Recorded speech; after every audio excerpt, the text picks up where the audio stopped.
You know exactly how this cycle goes, right? You watch this intense gym motivation reel, you decide, okay, that's it, I'm turning things around. You order salads for a week, you push yourself to the absolute limit, and, it actually works for a bit. But then you hit a ridiculously stressful week at work, that long traffic-filled commute absolutely drains you, the burnout kicks in, and boom, the weight comes right back. It's incredibly frustrating. You stare at the weighing scale, battle those midnight cravings, and just wonder, why on earth is it so incredibly hard to just maintain your health?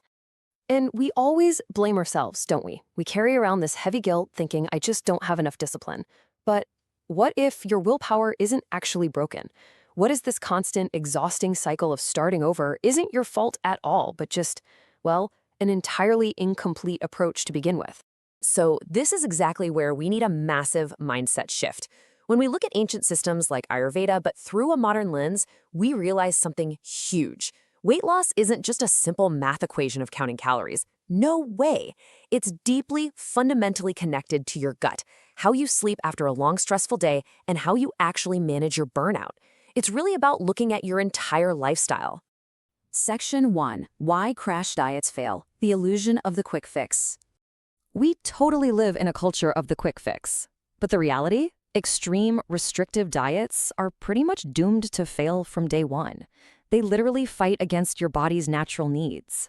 Real, profound health changes happen slowly.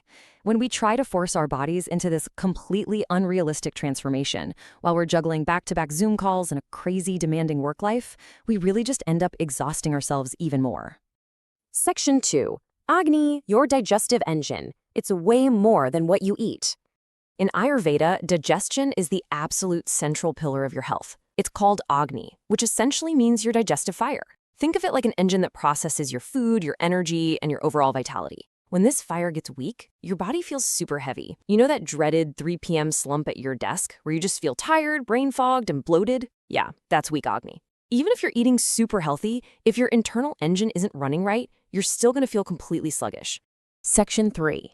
The stress eating cycle. Feeding emotions, not the body. Okay, it is absolutely vital to understand this difference right here. Physical hunger is your body actually needing fuel.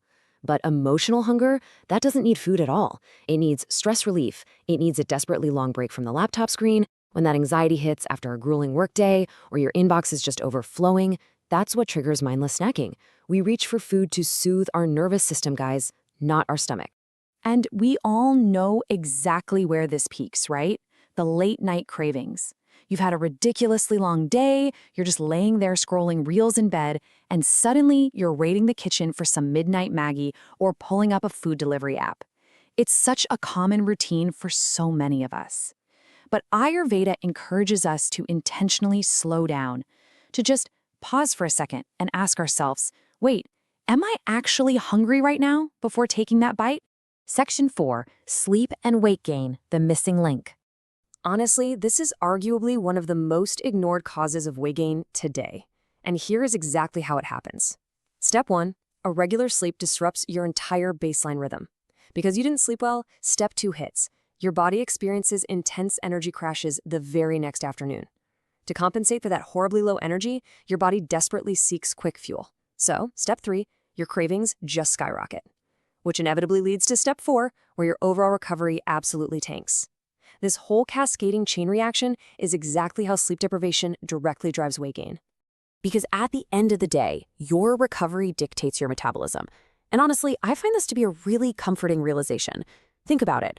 Just deciding to put the phone down and go to sleep on time tonight, that might actually help your body far more than punishing yourself with a strict, miserable diet tomorrow morning. Section 5. The path to balance, building sustainable habits. So how do we actually fix this? Well, for the exhausted, busy professional, Ayurvedic habits shouldn't feel like some rigid set of rules you have to follow. They should genuinely feel like an act of self-care. And it's incredibly practical stuff. We're talking regular meal timing just to stabilize your energy throughout the day, getting better sleep for actual deep recovery, really tuning into real physical hunger, protecting that internal digestive fire we talked about, and just getting in some gentle daily movement. You see, these aren't restrictions, they're just natural ways to heal your body's rhythm. And this brings us to a pretty profound realization. Weight loss is not just about eating less. It's about understanding exactly why the body is out of balance in the first place. I really want you to take a second with that. If you can just understand the why, the work stress, the lack of sleep, the weak digestion, you change the entire game. You literally stop fighting yourself and you finally start healing. So, before you wake up and start your morning routine tomorrow, I want to leave you with a quick question. Take a look at your own lifestyle, your daily stress, your current habits. What do you think is the absolute hardest part of weight loss for you? Take a moment, really think about it, and let me know in the comments below. Thank you so much for joining me on this explainer today as we journey to understand